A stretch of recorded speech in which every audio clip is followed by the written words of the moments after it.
Willbrook has always prided itself on the fact that everyone knows their neighbors. Located 40 miles from Columbus, this town of 15,000 people lives a quiet life, where the main news is school football scores and discussions about repairs to the main road at the city council. There are still 3 churches for every 5 blocks, and the local newspaper, the Willbrook Herald, is published twice a week with gardening columns and ads for used trucks. In this atmosphere of quiet American suburbia, Arnold Collins was a model citizen. At the age of 35, he had built a construction business from scratch, turning a small crew into Collins Construction, a company that took on jobs throughout the county. His red Ford F-150 pickup truck was a familiar sight on construction sites, and his reputation as an honest contractor brought him a steady stream of customers. The morning of Tuesday, March 15, 2024, began as usual for Arnold. At 6:30, the alarm clock rang in the bedroom of the 2-story colonial house on Maple Street, the very house he had bought 8 years ago when he married Sarah. The smell of coffee was already wafting through the kitchen, where his wife was making breakfast before work. Sarah had been teaching 3rd grade at Willbrook Elementary School for 10 years and was known as one of the best teachers in the area. "Remember, Emily has rehearsal for the school play today," Sarah said, pouring him coffee into a thermos mug with his company's logo on it.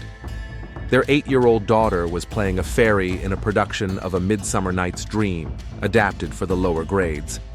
Their 6-year-old son, Ethan, was more interested in his toy cars, but he obediently ate his oatmeal, periodically making engine noises.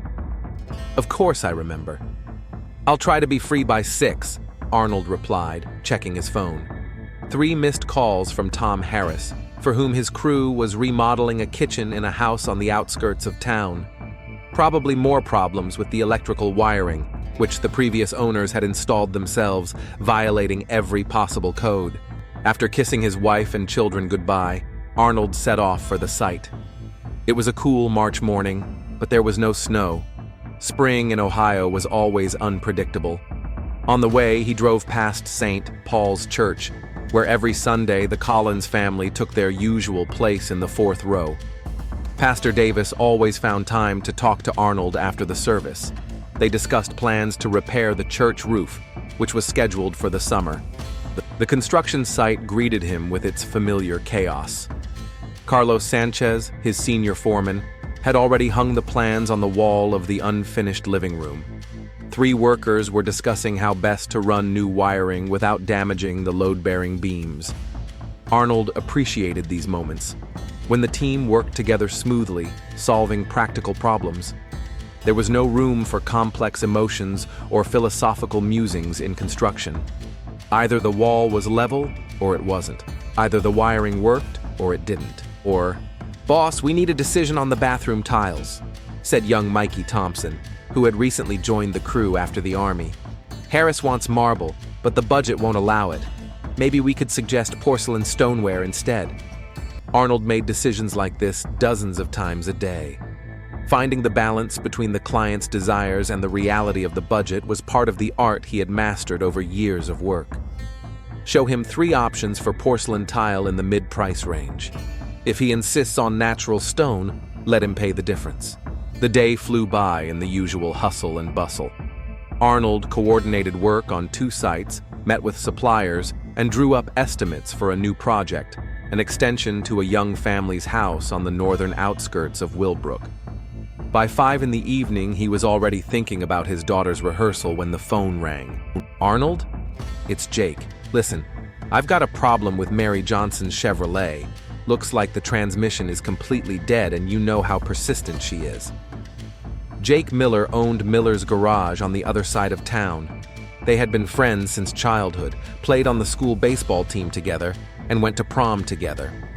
Jake was one of the few people Arnold could talk to openly. "Tell her the truth. The car is 20 years old, and the repairs will cost more than the car itself. It's time to think about a new one."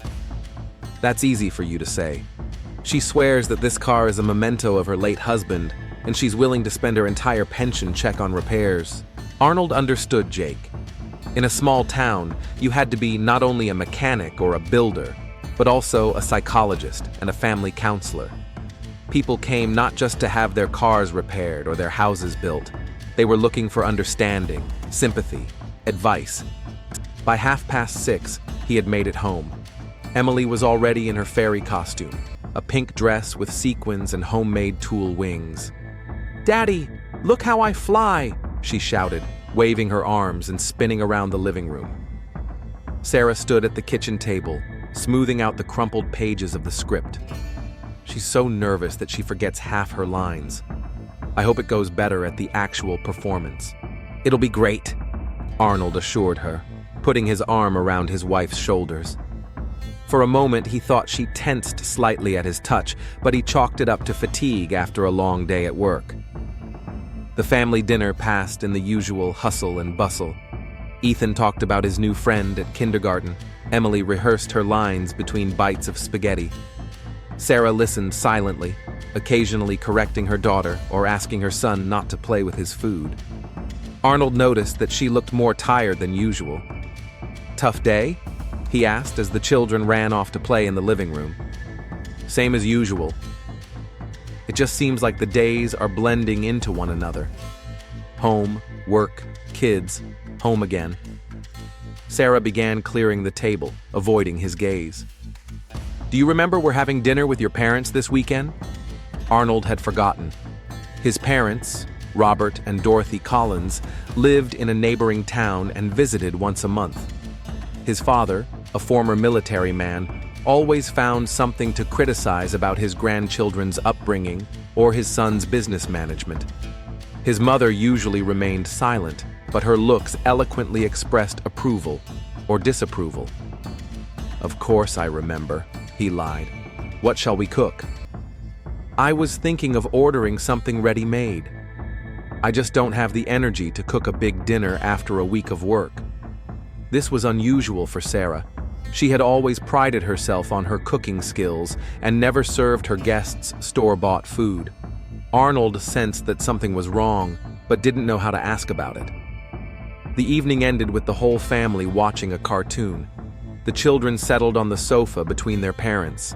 Emily dozed off before the credits rolled, and Ethan fought sleep, periodically jumping up at sudden noises from the screen. Arnold looked at his family and felt a strange detachment, as if he were watching someone else's life through a window. That same evening, at the Red Oak Bar on the other side of town, Kalista Rivera's shift was beginning. The place was far from ideal: worn leather seats, dim lighting, the smell of old beer ingrained in the wood paneling. But it was the only place in Willbrook where you could get a drink after 9 p.m. And the owner, Rick McKenna, didn't ask any questions when hiring staff. Kalista had moved to Willbrook a year ago from Chicago. At 28, she was looking for a place to start her life over, far from her past and the people who knew her before her transformation. Ohio seemed far enough away and anonymous enough for that. Working as a bartender suited her. She was a good listener, good at keeping up a conversation, but she didn't pry into other people's business. The regulars were used to her and treated her with the polite aloofness typical of small-town residents toward newcomers. Some even left her good tips. That evening, the bar was quiet. Tuesday was never a good day for business. Two farmers sat at a distant table discussing corn prices. Bill Henderson, the local postman, settled in at the bar, ordering the same thing he always did: whiskey and soda, and complaining about his back pain. "I don't understand why we need these emails," Bill grumbled, taking a sip from his glass. "People used to write normal letters on paper. Now everyone wants their packages delivered immediately, and they can't even write an address properly." Kalista nodded and wiped the glasses. She had learned to be a good listener. It was part of her job and part of her new personality. In her previous life, before the transformation, she had been more impulsive, more open. Now, caution had become second nature. Around 10 o'clock, Derek Powell, one of the regulars, came in. He was a divorced electrician who spent most of his evenings at the bar and had been in love with Kalista for several months. He didn't know about her past and saw her as a mysterious beauty from the big city. "Hi, beautiful. How are you?" Derek settled at the bar and ordered a beer. I heard they're starting to build new houses on the old Macintosh farm. Maybe we'll finally get some new people in our town. Maybe, Kalista replied, pouring him a Budweiser. She didn't encourage his flirting, but she didn't reject it outright either. A single woman in a small town couldn't afford to make enemies among the local men. Don't you think you should move somewhere closer to civilization? To Columbus, for example? Derek continued. I like it here. It's quiet. It was true. After the chaos and anonymity of Chicago, the quiet of Willbrook was truly soothing. Here, she could just be Kalista Rivera, a bartender at the local bar. No one knew her story. No one asked questions about her past or the family she had left behind in another state. The evening was coming to an end. The farmers had gone home around 11, and Bill Henderson had left at 11:30, complaining about his early shift. Derek stayed until closing time, trying to convince Kalista to keep him company after work, but she politely declined. Maybe some other time, she said, closing the cash register. I'll be sure to ask, Derek replied and stepped out into the night. Kalista locked up the bar and walked home. Her one-room apartment was 5 blocks away, in an old house divided into several units. The rent was ridiculous by Chicago standards, and her retired neighbors didn't throw loud parties. Walking through the empty streets of Willbrook, she thought about how her life had turned out. A year ago, she could not have imagined that she would be living in a small town in Ohio and working as a bartender. But sometimes, life forces you to make unexpected decisions, and it is important to be able to adapt. That same night, Arnold lay in bed next to his sleeping wife and stared at the ceiling. He couldn't sleep. Thoughts about work, the children, and Sarah's strange mood in recent weeks swirled in his head. Something was changing in their marriage, but he couldn't understand what it was, or didn't want to understand. He turned on his side and looked at Sarah. Even in her sleep, her face looked tired. When they met 12 years ago, she laughed louder and more often. Now her smiles were rare and seemed rehearsed. Maybe they needed a vacation. Maybe they should go somewhere together, without the children. When was the last time they had been alone together for more than half an hour? Arnold closed his eyes and tried to fall asleep. Tomorrow would be a new day, full of the usual tasks and responsibilities. But for some reason, he felt that something had to change. He just didn't know what exactly and how soon it would happen. Friday, March 18th, began with bad news. Tom Harris, a client with a problematic kitchen, called Arnold at 7 in the morning with complaints about the quality of the tiles. It turned out that one of the boxes contained a defective batch, and now half of the work had to be redone at his expense. I'm not paying for your mistakes, Collins, Harris yelled into the phone so loudly that Sarah woke up in the next room. Either you fix this immediately, or I'll find another contractor and leave a review that will bury your business. Arnold gritted his teeth. In the construction business, reputation meant everything, especially in a small town. One bad review could cost him 3 new clients. Mr. Harris, I understand your dissatisfaction. We will replace all the tiles at our expense and finish the job by Monday. Hanging up the phone, he quickly calculated the losses. New tiles, extra labor, equipment rental for the weekend, about $3,000 out of his own pocket. That was exactly the money he had planned to spend on repairing the roof of his own house. At breakfast, Sarah was unusually quiet. The children chattered about their school plans for the weekend, but she responded in monosyllables, glancing at her husband from time to time. Finally, when Emily and Ethan ran off to get ready for school, she spoke up. Arnold, we need to talk about money. Not the best morning for that conversation, he grumbled, checking his email on his phone. When is the best time? You come home tired, fall asleep in front of the TV, get up and go back to work. We haven't talked in weeks. Arnold looked up from the screen. Sarah looked exhausted. She had dark circles under her eyes and her hair was carelessly tied back in a ponytail. When was the last time she had been to the hairdresser? Okay, what did you want to talk about? About the fact that we have $12,000 left in our account. And this month, we have to pay the mortgage, insurance, and the loan for your new truck. Plus, Emily needs new sneakers, and Ethan has outgrown all his jeans. I know about our expenses, Arnold said more sharply than he intended. I have 3 new projects lined up for April. We'll have the money. What if we don't? What if something like today's situation with Harris happens again? We live from project to project, as if we don't have a family to support. That's exactly what I'm providing for, Arnold exploded. I work 12 hours a day so you have everything you need. This house, the cars, the clothes, the food, none of it just appears out of thin air. I work too, by the way. And my salary goes into the family budget as well. A primary school teacher's salary, Arnold snorted, which is barely enough to buy groceries. Sarah turned pale. I see. So my job isn't important? The fact that I'm raising all the kids in the neighborhood, including our own, because you're always at the construction site, doesn't count. That's not what I meant. No, that's exactly what you meant. That you're a real man, the breadwinner of the family, and I'm just what? A housewife with a side job? The children came down the stairs with their backpacks, ready for school. Emily immediately sensed the tension in the air. Mom, Dad, are you fighting? No, sweetie, Sarah replied quickly, switching into caring mother mode. We're just discussing grown-up things. Go on, you'll be late for school. Arnold silently walked the children to the bus stop. When he returned, Sarah was already getting ready for work. We'll finish this conversation tonight, she said without looking at him. I can't. I have a meeting with new clients at 7. Of course. You always have a meeting. The door slammed with a force that made the windows rattle. The day at the construction site was hell. He had to call in the entire crew on Saturday to finish remodeling Harris's kitchen.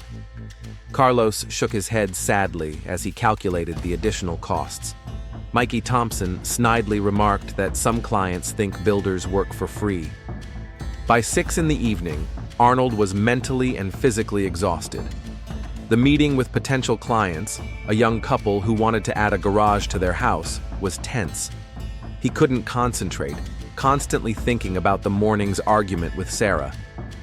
We'll think about it and call you back, the woman said at the end of the meeting. Arnold realized he had lost the job. His usual confidence and professionalism had evaporated.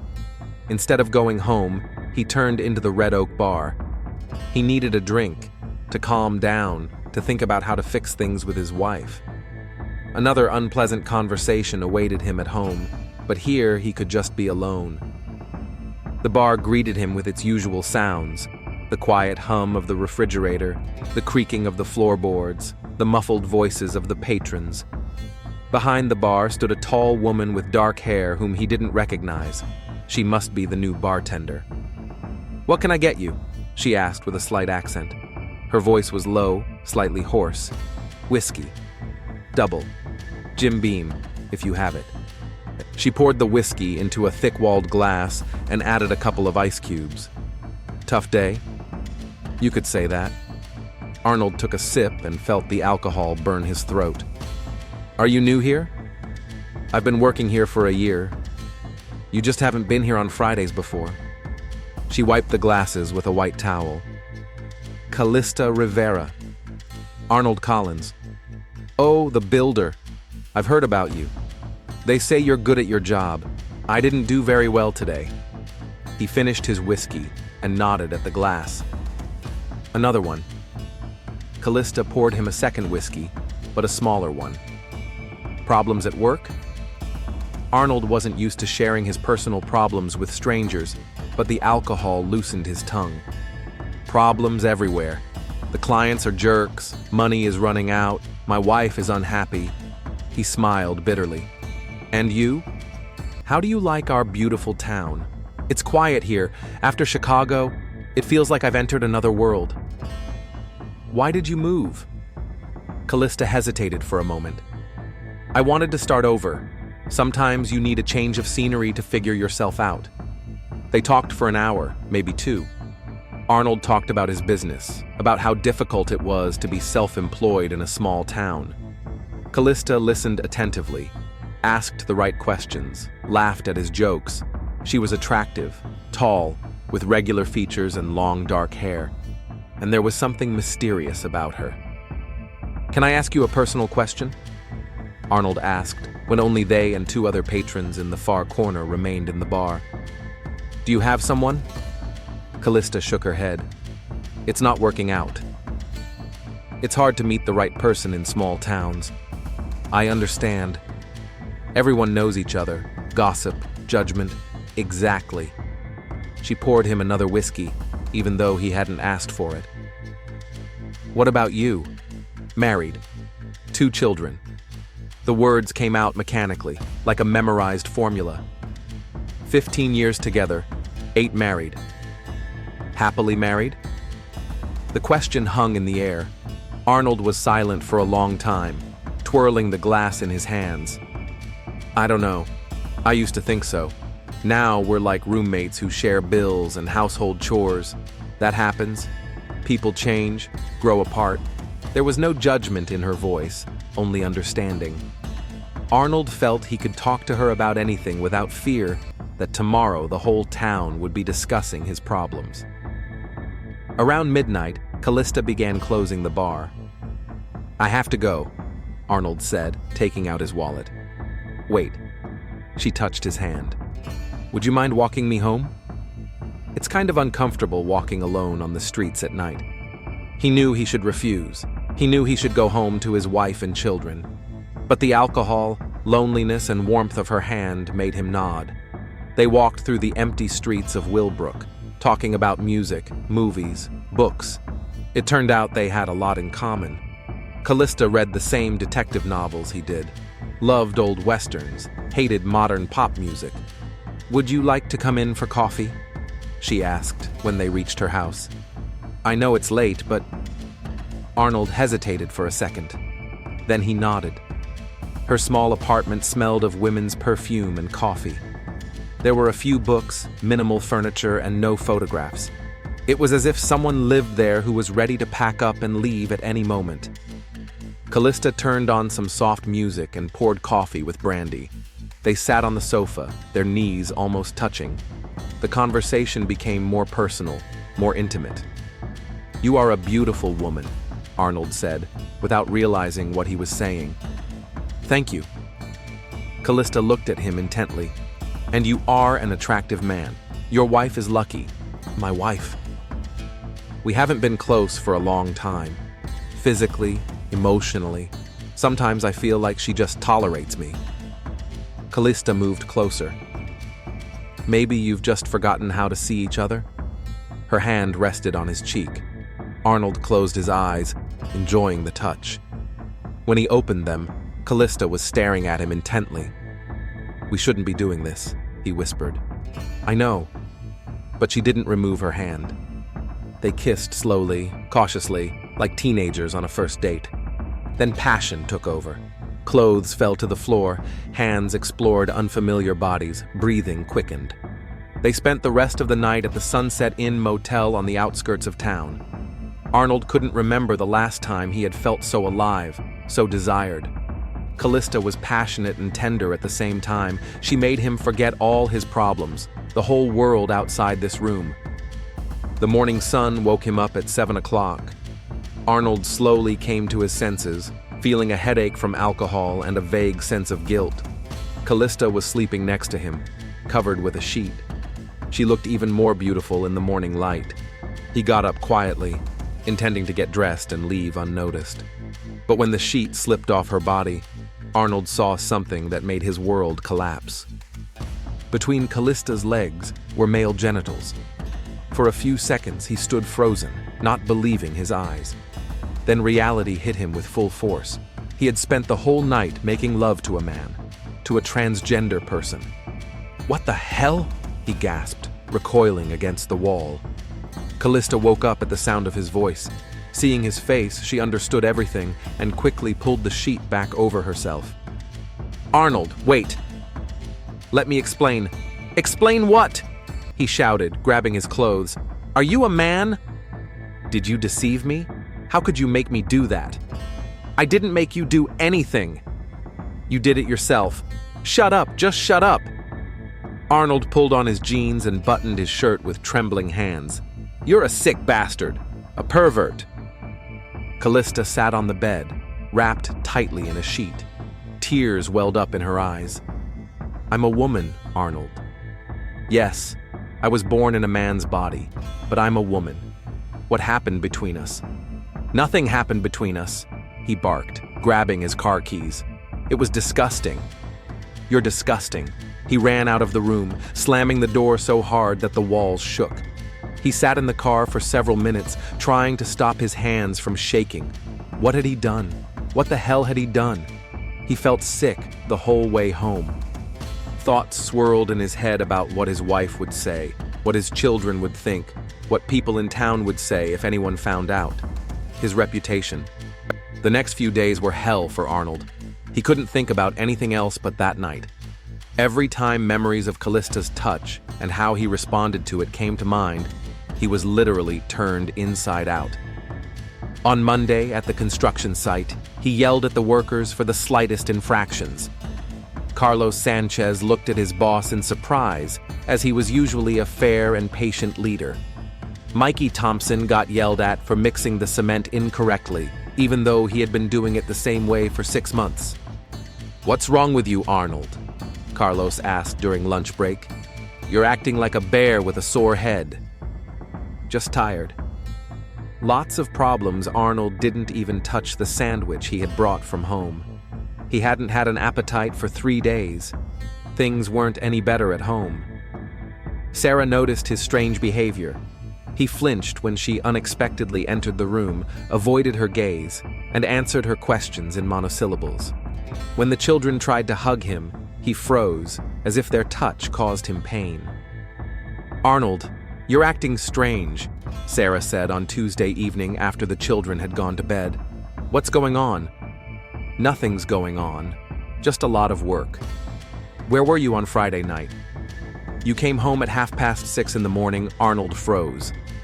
"I worked late at Harris's. Then I had a drink with the guys until 6:30 in the morning. I fell asleep in the car. I didn't want to drive home drunk." Sarah looked at him for a long time, studying him. "Okay. But if you have problems, we can talk about them. We're family. The word cut like a knife. What kind of family man was he after what he had done? How could he look his wife and children in the eye, knowing he had slept with her? On Wednesday, Kalista called. Arnold saw an unfamiliar number on the screen and didn't answer at first. But she called again and again. "What do you want?" he hissed, moving away from the workers. "Arnold, please, let's talk. I want to explain. I have nothing to discuss with you. And don't call me anymore." "Wait, what we had was real. You felt it. I didn't want to deceive you." "You disgust me," he spat and hung up. But Kalista didn't give up. She sent messages and tried to call from different numbers. On Thursday evening, Arnold saw her at the entrance to the construction site. She was standing next to her old Honda Civic, looking in his direction. Arnold walked quickly toward her. "What are you doing here?" "I want to talk." 5 minutes. "We have nothing to talk about. Get out of here before I call the police." "Arnold, I understand that you're shocked, but I'm the same woman you spent that night with. Nothing has changed." "Everything has changed," he yelled so loudly that Carlos poked his head out of the house. "You're a man, a sick, twisted man." Kalista turned pale. "I'm a woman. I've always been a woman. I was just born in the wrong body." "Enough of this nonsense. Stay away from me, you hear? Otherwise it will be bad." He turned and walked away, leaving her standing by the car. Carlos looked at him questioningly, but Arnold ignored the look. On Friday, he couldn't take it anymore and drove to Jake's auto repair shop. His old friend was working under the hood of a truck, but he put down his tools when he saw Arnold's face. "You look like shit, buddy." "What happened?" Arnold was silent for a long time, searching for the right words. Finally, he decided, "Jake, if I tell you something, you won't tell anyone?" "Of course not. We're friends.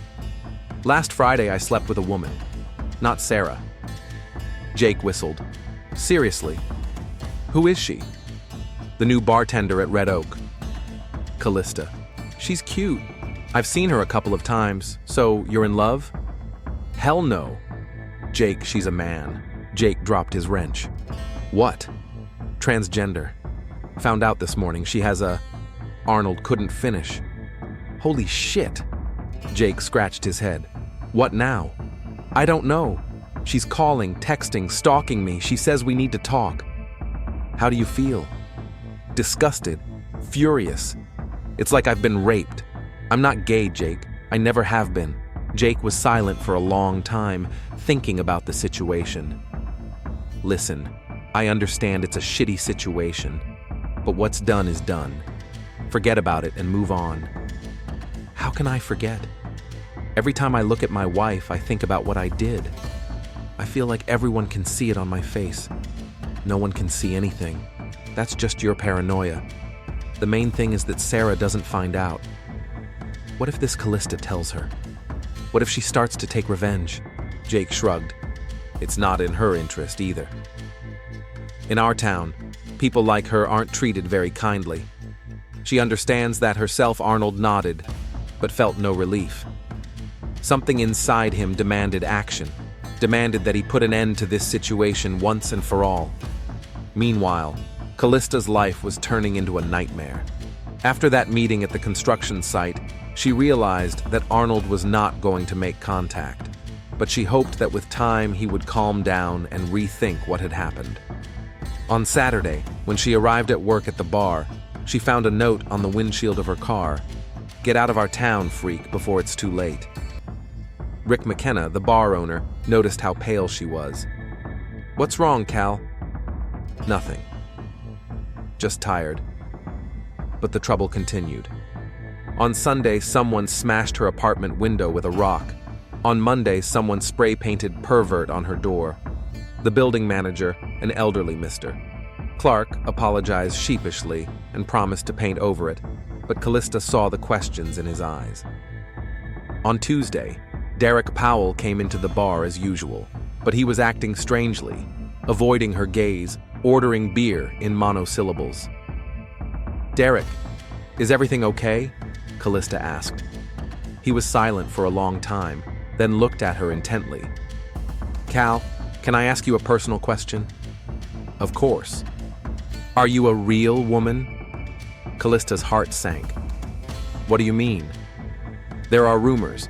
They say you're not who you claim to be. Kalista pressed her lips together. And you believe them? I don't know what to believe. But if it's true... Derek stood up and threw his money on the bar. Then we have nothing more to talk about.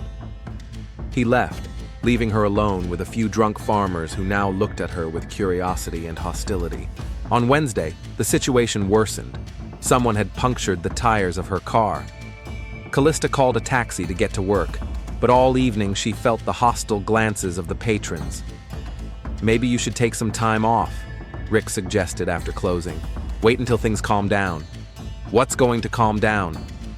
Someone is spreading rumors about me, and the town is turning against me. I don't know what the rumors are, and I don't want to know, but my customers are uncomfortable, and that's bad for business. Kalista realized she was losing her job. How much time do I have?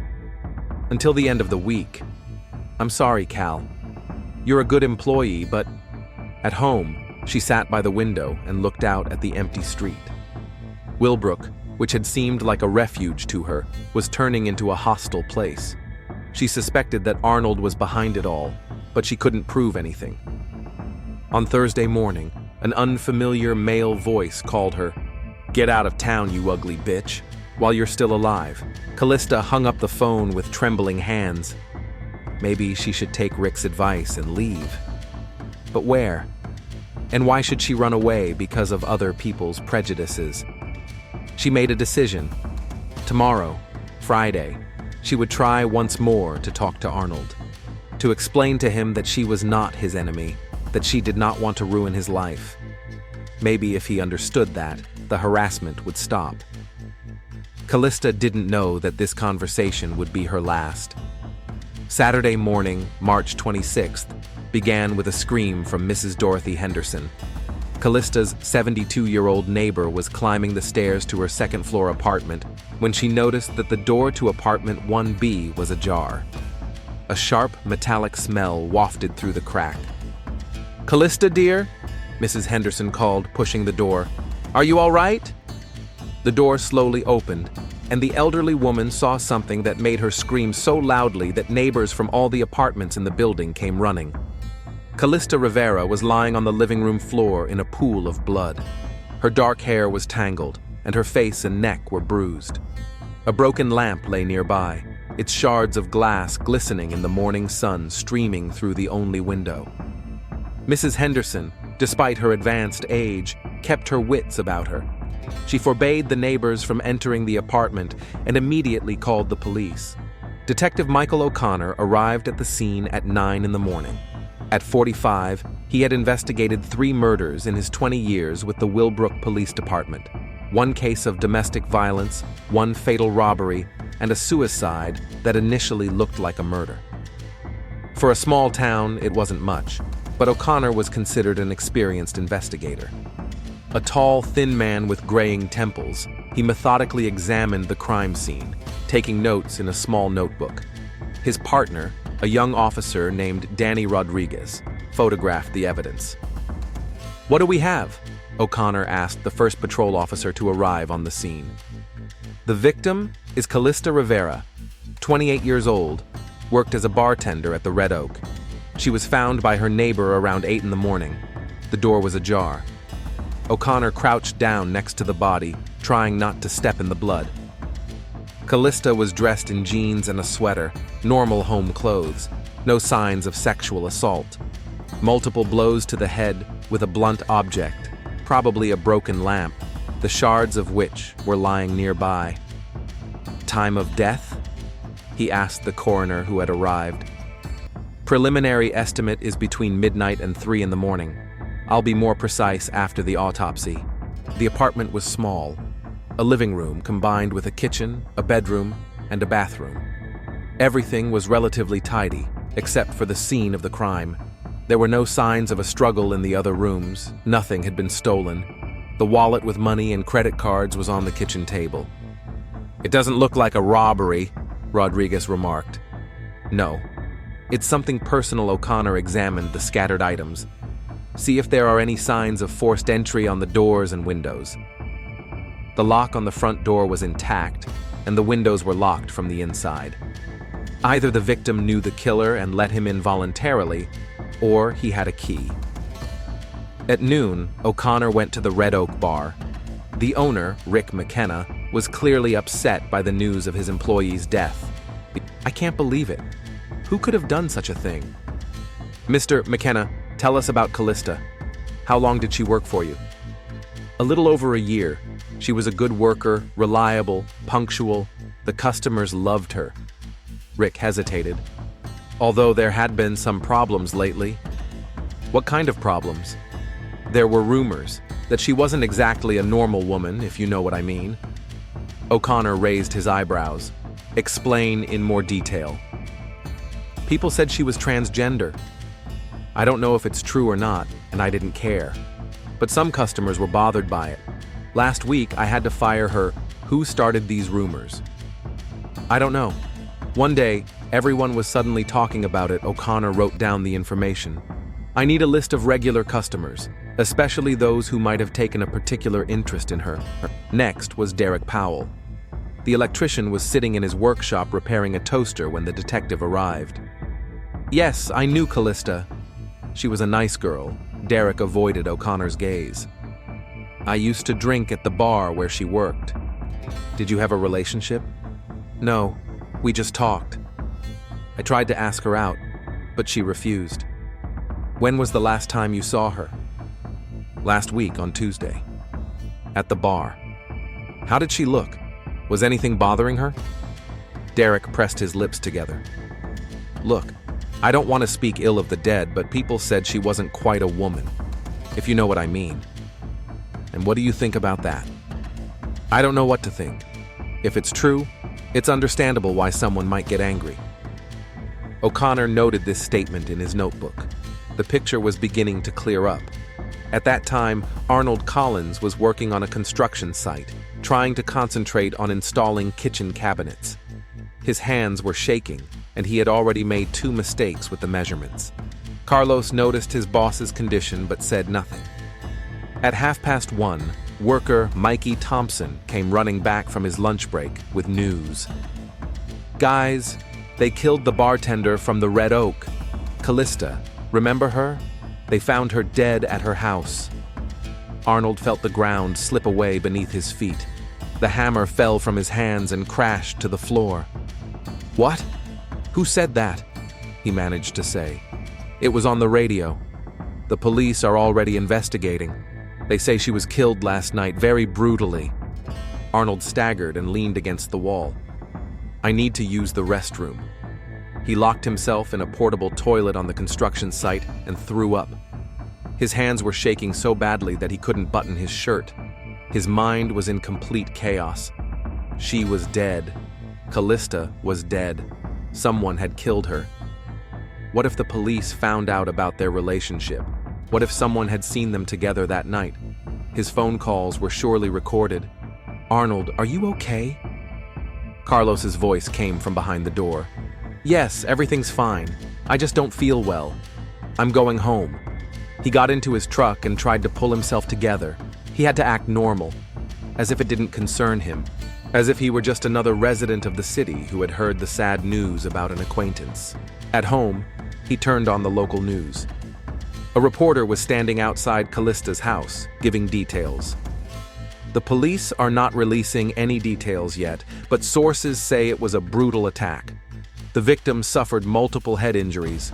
Arnold turned off the TV and took a bottle of whiskey from the bar. His hands were shaking so badly that he could barely pour. By evening, O'Connor had interviewed a dozen people: neighbors, colleagues, bar patrons. The picture was becoming clearer. Kalista Rivera was a transgender woman who had hidden her past. Someone had recently revealed her secret, after which she began receiving threats and being harassed. "So the motive is transphobic hate," Rodriguez said as he looked through the records. "Maybe. But this is a very personal murder. Multiple blows, rage. Someone was very angry with her. O'Connor studied Kalista's phone records for the past 2 weeks. Lots of missed calls, a few short conversations with colleagues. But one number appeared regularly, a local number registered to a construction company called Collins Construction. "Interesting," the detective muttered. "Rodriguez, find out everything you can about this Arnold Collins, and see if there are any witnesses to their communication." The next morning, O'Connor planned to begin questioning those who might know about the victim's connections with local residents. He didn't know that the killer had spent a sleepless night a few miles away from him, trying to come up with an alibi for his conversation with the police. Willbrook rarely encountered crimes like this. News of the murder spread through the town like wildfire. At St. Paul's Church, Pastor Davis devoted his Sunday sermon to the theme of forgiveness and tolerance, although many parishioners whispered that people like that brought trouble upon themselves. Mrs. Henderson, who found the body, couldn't calm down. "She was a quiet girl," she repeated to anyone who would listen. "She didn't bother anyone. She worked hard." Who could have done such a thing? O'Connor knew that the first 48 hours of the investigation were critical. During that time, the killer could either make a mistake or, conversely, carefully prepare for a meeting with the police. The detective planned not to give him that opportunity. Monday began with an unexpected discovery for Detective O'Connor. A technician from the telephone company brought a printout of Kalista's calls for the last month, and one number immediately caught his attention. 614-555-7823, registered to Collins Construction. 7 calls in 2 weeks, Rodriguez noted. The last one was on Thursday, the day before the murder. And all outgoing calls from the victim. She tried to contact him, but he didn't answer or hung up. O'Connor studied the timestamps. I wonder what connected the bartender to the building contractor. At 10 in the morning, they went to the Red Oak bar for a second interview. This time, O'Connor questioned Rick McKenna in more detail about Kalista's customers. "Mr. McKenna, think carefully. Which of the patrons showed a particular interest in Kalista in recent weeks? Rick rubbed his chin. Well, Derek Powell was always hitting on her. But he's harmless. Old Bill Henderson liked to chat with her too. And the builders? Did any of them come in? The builders? Yes, I remember. Arnold Collins came in about 3 weeks ago. It was strange because he'd never been here before. He sat at the bar and talked to Kalista, then they left together. O'Connor and Rodriguez exchanged glances. Together? Yes. She closed the bar and he waited in the parking lot. He walked her to her car. Rick frowned. And the next week she became kind of nervous. And then the rumors started that she wasn't really a woman. Do you think there's a connection between these events? I don't know, but it's a strange coincidence. An hour later, the detectives were standing at the entrance to the construction site where Arnold's crew was working. Carlos Sanchez looked at the police officers in surprise. Mr. Collins? He's not here. He said he wasn't feeling well and went home. What's going on? Routine check. When did he leave? About 2 hours ago. He looked pale and said he had the flu. The detectives arrived at 247 Maple Street at noon. Arnold opened the door in his home clothes, his hair disheveled, his eyes red. Mr. Collins? Detective O'Connor, Willbrook Police Department. Can we talk? Arnold froze in the doorway. About what? About Kalista Rivera. I assume you've heard what happened. Yes, it's a terrible tragedy. Come in. In the living room, O'Connor sat down in an armchair opposite the sofa where Arnold had settled. Rodriguez took out his notebook. Mr. Collins, how well did you know Miss Rivera? I hardly knew her. I saw her a couple of times at the bar where she worked. According to your phone records, she called you 7 times in the last 2 weeks. That doesn't sound like a casual acquaintance. Arnold turned even paler. She was trying to contact me about work. She wanted to order repairs for her apartment about work, but you never answered her calls. I have a lot of clients.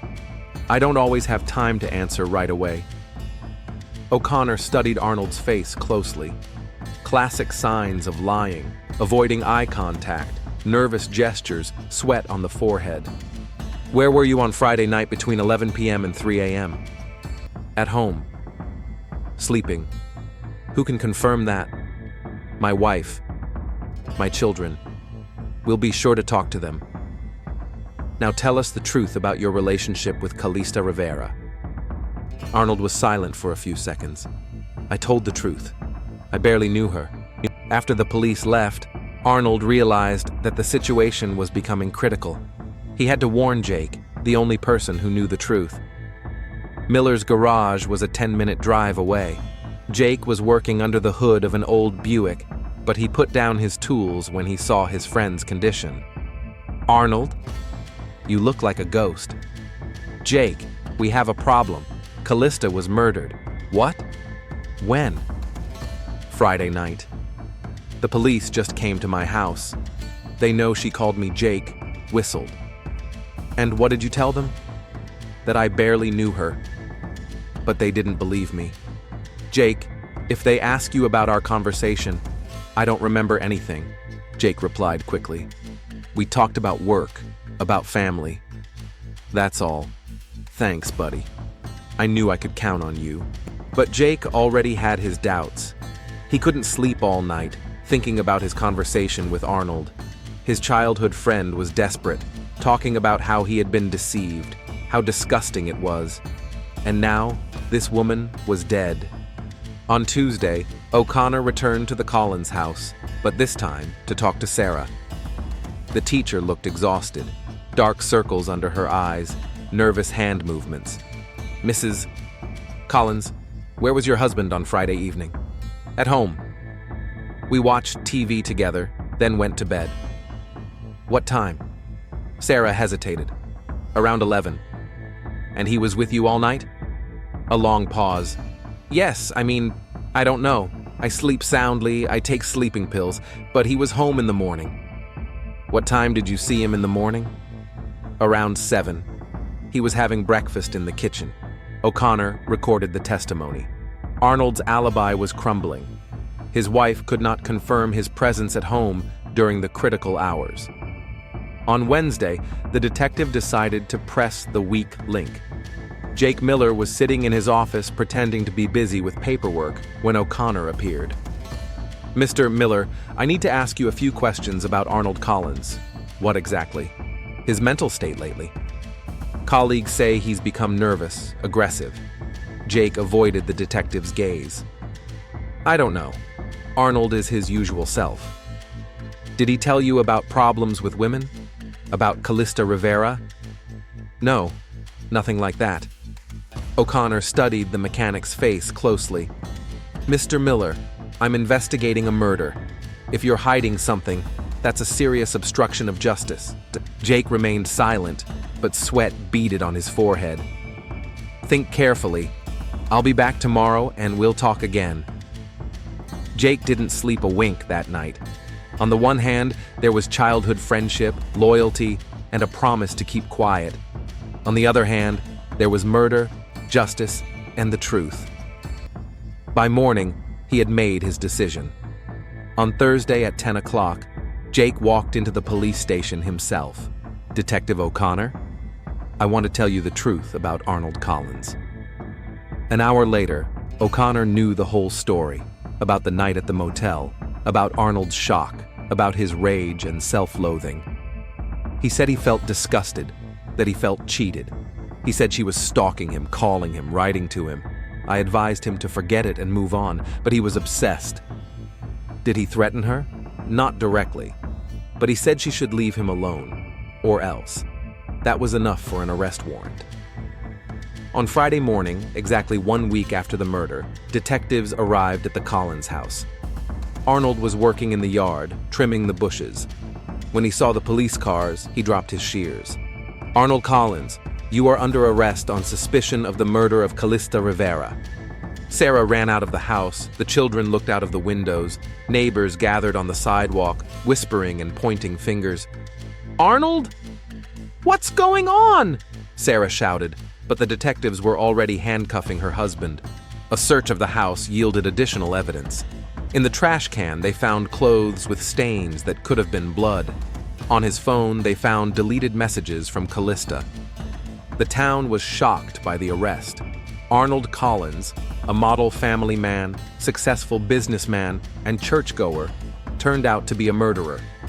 Pastor Davis declined to comment to reporters. Arnold Collins' trial began 6 months later. The defense tried to prove that the murder was committed in the heat of passion, but the prosecution presented compelling evidence of premeditation, threats, stalking, attempts to hide evidence. Jake Miller testified against his former friend with tears in his eyes. "I thought he was just upset. I didn't think he was capable of such a thing." Sarah divorced Arnold before the verdict. She moved with her children to another state and changed her last name. Emily and Ethan only learned the truth about their father many years later. The jury returned a verdict of guilty of second-degree murder. Arnold was sentenced to 25 years in prison without the possibility of parole. In his final statement, he said, "I didn't want to kill her. I just wanted her to leave me alone. But she kept calling, stalking me. I didn't plan it." O'Connor, watching from the courtroom, shook his head. 20 years on the police force had taught him that the most terrible crimes are often committed by ordinary people who are driven to the point of no return by fear and prejudice. Kalista Rivera was buried in Willbrook Cemetery. Several colleagues from the bar attended the funeral, as did Mrs. Henderson, who to the end considered her a quiet, good girl. A year later, the Red Oak closed. Rick McKenna said that after the murder, customers stopped coming. Too many bad memories. The house where Kalista lived stood empty for a long time. Local residents avoided it, considering it cursed. It was only 3 years later that a new family moved in, a young couple with a child who knew nothing about the tragedy. The story of Arnold Collins and Kalista Rivera serves as a reminder of the price we pay for prejudice, fear, and the inability to accept things that don't fit into our usual framework. 2 lives were destroyed, a family fell apart, children were left without a father, all because of one night that revealed a truth no one was ready for.